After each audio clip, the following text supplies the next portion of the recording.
आज ही Doubtnut app download करें। Doubtnut पर होगा अब आपके सभी मैथ्स, केमिस्ट्री, फिजिक्स और बायोलॉजी डाउट्स का सफाया। बस अपने क्वेश्चन की फोटो खींचो, उसे क्रॉप करो और तुरंत वीडियो सोल्यूशन पाओ। Download now. हाय, क्वेश्चन देखते हैं।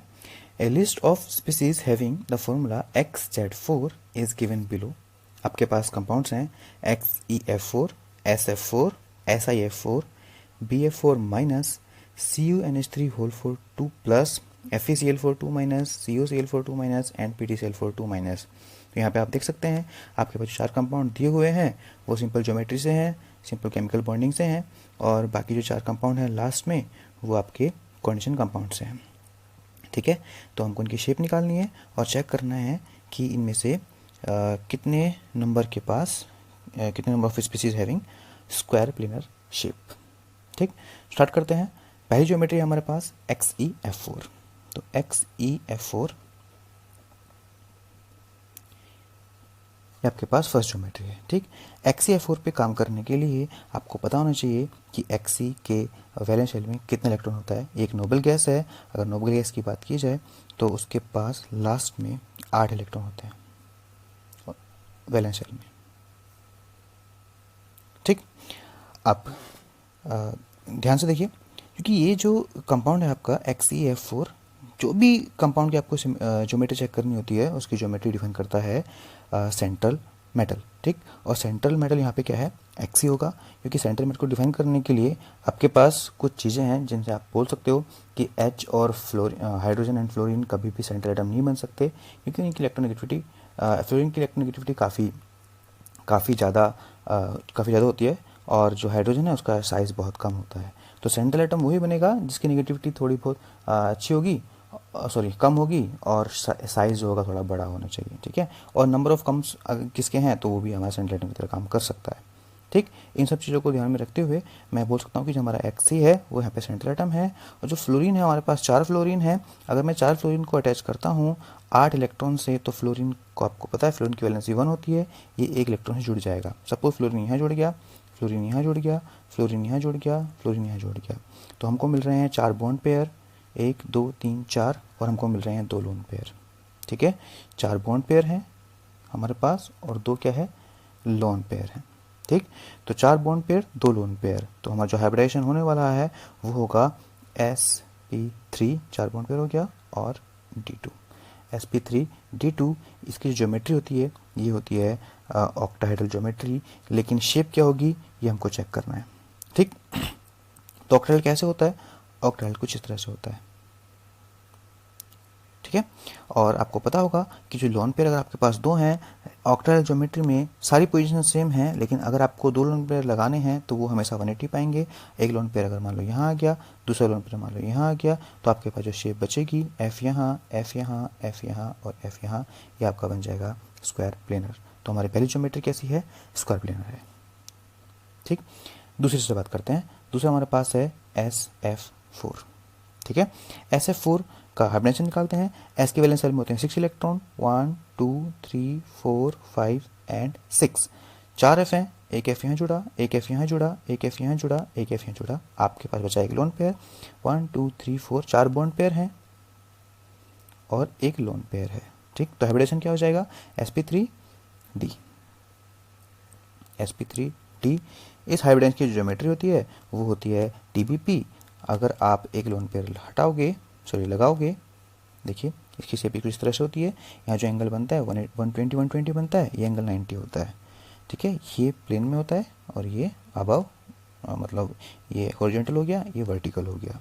ठीक है, और इनको बोलते हैं हम लोग इक्विटोरियल पोजीशन, इनको बोलते हैं हम लोग एक्सियल पोजीशन। ठीक, लोन पेयर हमेशा आप जो लगाओगे वो हमेशा इक्विटोरियल पोजीशन पे लगेगा, एक्सियल पोजीशन पे नहीं आएगा। तो आपके पास 4 बॉन्ड पेयर हैं, हमारे पास फ्लोरीन है, एक फ्लोरीन यहाँ हो गया, एक फ्लोरीन यहाँ हो गया, एक फ्लोरीन यहाँ हो गया, एक फ्लोरीन यहाँ हो गया, और यहाँ आपका लग जाएगा लोन पेयर इस तरह से। तो शेप आपकी जो टीबीपी नहीं बची है, ट्राइगोनल बाइपिरामिडल नहीं बची है, वो क्या हो जाएगी, कुछ आपको इस तरह से दिखाई देगी शेप। इधर देख लेते हैं, एफ एफ एफ एफ, यहाँ पर लोन पेयर होगा, थोड़ा सा बेंड हो जाएगा इधर से बिकॉज ऑफ लोन पेयर, उसको प्रेस कर देगा ऊपर से। ठीक, तो ये जो शेप है इसको बोलते हैं हम लोग सीसो शेप, ये हमारे स्क्वायर प्लेनर शेप नहीं है। ठीक है, तो जो आपका आंसर है वो ये नहीं हो सकता। क्लियर? चलिए अब बात करते हैं नेक्स्ट ज्योमेट्री की। हमारे पास जो नेक्स्ट ज्योमेट्री है वो है SiF4। इसकी बात कर लेते हैं। तो SiF4, ठीक है, लास्ट में कितने इलेक्ट्रॉन होंगे यहाँ पे? इसमें वैलेंस शेल में 4 होंगे, 1 2 3 4, तो 4 हमारे पास F है, 4 बॉन्ड पेयर बन चुका है, 4 बॉन्ड पेयर है। हाइब्रिडेशन क्या आएगा? sp3, हाइब्रिडेशन sp3 हो गया, तो शेप क्या हो जाएगी इसकी? ऑक्टाहेड्रल हो जाएगी। ठीक है, तो ये भी हमारा स्क्वायर प्लेनर नहीं है। अभी तक हमको केवल एक ही स्क्वायर प्लेनर मिला है, वो है हमारा XeF4। क्लियर? अब बात करते हैं हम लोग BF4 माइनस से। BF4 माइनस में भी चेक कर लेते हैं। बी के पास क्या होता है? वैलेंस शेल, एक जो बी है बोरॉन है, इसके पास एक वैकेंट ऑर्बिटल होता है जिसमें उसने एक इलेक्ट्रॉन ले लिया है अभी। तो बी के पास टोटल कितने के हमारे पास? 4 इलेक्ट्रॉन हो चुके हैं, 1 2 3 4। हमारे पास 4 F है, जो कितना हमारे पास क्या मिला? 4 बॉन्ड पेयर मिला है। 4 बॉन्ड पेयर है तो हाइब्रिडेशन क्या हो जाएगा? sp3 हो जाएगा। ठीक है, 1 2 3 4। ये मैं कैसे निकालूँ हाइब्रिडेशन? ये हम लोग निकालते हैं, हाइब्रिडेशन निकालने का एक बहुत सिंपल तरीका होता है। ठीक है, इसको बोलते हैं हम लोग स्टेरिक नंबर रूल। ठीक, उसमें क्या होता है? अगर आपके पास ये bond pair plus lone pair निकल के 2 आ गया तो sp हाइब्रिडेशन हो गया। बॉन्ड पेयर लोन पेयर निकल के ऐड करने पे 3 आ गया तो sp2 हो गया। Bond pair plus lone pair निकल के आपके पास 4 आ गया तो sp3 हो गया। तो ये तरीका होता है। ठीक है, 5 आने पे sp3d, 6 आने पे sp3d2। तो मैं उसी को यहाँ पे यूज़ कर रहा हूँ। आई होप यहाँ तक हमारा क्लियर हो गया है। ठीक है, अब हम लोग बात करते हैं, एक कॉम्प्लेक्स है CuNH3 2+। ठीक है, थोड़ा इंपॉर्टेंट कॉम्प्लेक्स है ये, क्योंकि इसकी ज्योमेट्री हल्की सी अलग होती है। अगर देखा जाए तो CuNH3 2+, यहाँ पे जो कॉपर है ये +2 ऑक्सीडेशन स्टेट में है। कॉपर का ऑक्सीडेशन, कॉपर का जो इलेक्ट्रॉनिक कॉन्फ़िगरेशन है वो कुछ इस तरह से होता है, 4s1 3d10। हमको निकालना है कॉपर 2+ का, तो कॉपर 2+ कितना इसमें बन जाएगा? ये हो जाएगा 3d9 में। ठीक है, अगर मैं इसको फिल करता हूँ, ठीक, तो आप देखोगे कि NH3 हमारा स्ट्रॉन्ग लिगेंड है।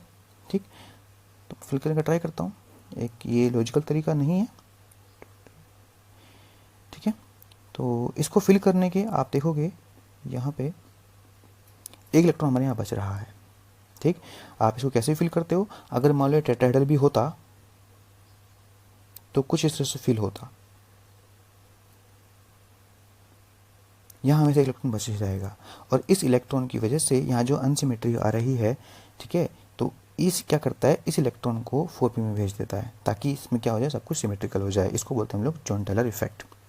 ठीक, तो जॉन टेलर इफेक्ट यहाँ पे क्या हो रहा है? शो हो रहा है। इसकी वजह से क्या होगा? ये जो अनपेड इलेक्ट्रॉन निकल के आ रहा था यहाँ हमारे डी में, इसको 4p में भेज देगा। ये 1 2 3 4 5 6 7 8 9 10 9, इसको निकाल के 4s, और यहाँ पे सपोज 4p में ये आ गया। ठीक है, तो अब जो हाइब्रिडेशन हो जाएगा आपका हो जाएगा DsP2। ठीक, और DsP2 हाइब्रिडेशन बनता है तो क्या बन जाएगा? ये स्क्वायर प्लेनर ज्योमेट्री बन जाएगा। तो जो हमारे पास CuNH3 है, ये वाला कंपाउंड भी कैसा है? स्क्वायर प्लेनर हो जाएगा। ठीक, हमको मिले अभी तक 2 स्क्वायर प्लेनर। ठीक है, बात करते हैं FeCl4 से। जो FeCl4 है, ठीक, FeCl4 जो कंपाउंड है उसमें आप देखो तो आयरन है, और जो Cl है वो वीक फील्ड लिगेंड है। ठीक, आयरन का ऑक्सीडेशन नंबर कितना आएगा ये निकाल लेते हैं पहले। हमारे पास कंपाउंड है FeCl4 2-। ठीक, x - 4 = -2, x निकल के आएगा यहाँ से +2। ये जो x निकल के आ रहा है +2, ये ऑक्सीडेशन स्टेट हो गया Fe2+ का, सॉरी Fe का। हमारे पास जो Fe है वो +2 में है। Fe का कॉन्फ़िगरेशन होता है Ar 4s2 3d6। 2 इलेक्ट्रॉन बाहर निकल जाएंगे तो ऐसे का जाएंगे तो आपको मिलेगा 4s0 3d6। क्लियर? तो जो Fe2+ है वो हो जाएगा आपके पास Ar 3d6। क्लियर? क्योंकि ये वीक फील्ड लिगेंड है तो आप इसको इजीली इस तरह से गैस कर सकते हो शेप निकालने के लिए। 1 2 3 4 5 6 वीक फील्ड लिगेंड है, पेरिंग नहीं कराएगा तो हमारे पास डी पूरा ऑक्यूपाइड हो चुका है। आपके पास एस खाली है, आपके पास 3 पी खाली है, जहाँ पे हमारे जो लिगेंड्स आ रहे हैं वो अटैक कर सकते हैं। 1 2 3 4, तो ये भी क्या हो जाएगा हमारा sp3 हो जाएगा, इसका मतलब ये क्या हो गया, टेट्राहेड्रल हो गया। ठीक है, चलिए CuCl4 देख लेते हैं एक बार। तो CuCl4 भी सेम है बिल्कुल, COCl4 2-। ठीक है, ये बस आयरन थोड़ा सा एक नंबर ज़्यादा है, इसका मतलब इसके पास 3d7 होगा। ठीक है, फिर से सील है, क्लोरीन है तो वीक फील्ड लिगेंड है, फिर ही नहीं कराएगा, अगेन sp3 आ जाएगा, फिर से क्या बन गया, ये टेट्राहेड्रल बन जाएगा। ठीक, ओके, लास्ट हमारे पास कंपाउंड है PtCl4 2-। PtCl4 2- को देखते हैं, ठीक है, अच्छे से। PtCl4 में अगर आप निकालोगे तो PtCl4 2- ये मिलेगा आपको Pt2+ में, और Pt2+ होता है आपका 5d8। ठीक है, ये आपको याद रखना है। 3d8, 5d8 और 4d8 में क्या होता है, 3d8 वीक के साथ टेट्राहेड्रल देता है और स्ट्रॉन्ग के साथ स्कार्प्लिनर देता है, लेकिन 4d8 एंड 5d8 की स्प्लिटिंग काफ़ी अच्छी हो जाती है, तो ये हमेशा क्या देते हैं, स्कार्प्लिनर ज्योमेट्री शो करते हैं। ठीक है, तो Pt2 कभी भी लिखा मिले आपको Pt2+ या Pd2+ या Ir2+ या Ag3+ या Au3+, ठीक है, या RH+, ये सब क्या होते हैं, 4d8 या 5d8 होते हैं। ये अगर कोऑर्डिनेशन नंबर 4 है, ये हमेशा क्या शो करेगा, स्कार्प्लिनर शो करेगा। ठीक है, तो हमारे पास कौन कौन स्कार्प्लिनर मिला है, आपके पास जो पहला कंपाउंड है XCF4 स्कार्प्लिनर है, SF4 टेट्राहेड्रल है। अगर मैं देखूं आपको दिखाएं तो क्या होगा, जब आपके पास पहला कॉम्प्लेक्स है XCF4, ये हमारा निकल गया है स्कार्प्लिनर, ये हमारा निकल गया है टेट्राहेड्रल, ये निकल गया है टेट्राहेड्रल, टेट्राहेड्रल स्कार्प्लिनर, टेट्राहेड्रल, टेट्राहेड्रल स्कार्प्लिनर। तो आपको मिलेगा 1 2 3, आपके पास केवल यहाँ पे 3 ही कंपाउंड है जो स्कार्प्लिनर ज्योमेट्री में है। Thank you.